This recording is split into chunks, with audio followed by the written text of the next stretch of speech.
আচ্ছা, আমার free cash ফ্লোটা কি? ফ্রি ক্যাশ ফ্লোটা হচ্ছে cash only for equity holder and debt holder, অর্থাৎ অপারেটিং এবং ইনভেস্টিং রিকোয়ারমেন্ট ফুলফিল করার পর যে ক্যাশ অবশিষ্ট থাকে সেটাই আমার ফ্রি ক্যাশ ফ্লো। অপারেটিং এবং ইনভেস্টিং রিকোয়ারমেন্ট ফুলফিল করার পর যে ক্যাশ ফ্লো অবশিষ্ট থাকে সেটাই আমার ফ্রি ক্যাশ ফ্লো। অর্থাৎ ফাইন্যান্সিং অ্যাক্টিভিটিসের আগ পর্যন্ত হাতে থাকা ক্যাশ ফ্রি ক্যাশ ফ্লোই only for equity holder and debt holder.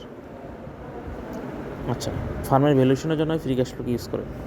Free cash flow to firm, এবার আসে free cash flow to firm. Free cash flow to firm to equity holder and debt holder. Free cash flow to the firm বের করার formula হচ্ছে operating cash flow minus capex যোগ interest বা capex মানে হচ্ছে investing cash outflow আর কি, মানে net income. সূত্রটা হচ্ছে নেট ইনকাম যোগ interest into 1 minus tax rate যোগ non cash expense minus capex minus working capital.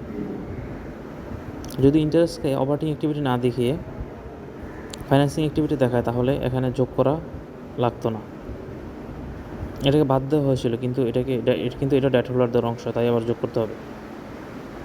আরেকটা উপায় হচ্ছে এফসিএফ এর OCF, operating free cash flow যোগ interest after tax minus capex.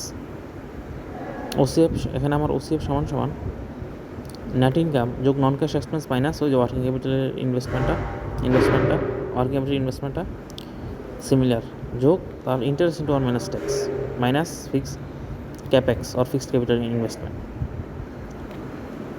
আচ্ছা, এটা গেল এফসিএফএফ। আর এফসিএফই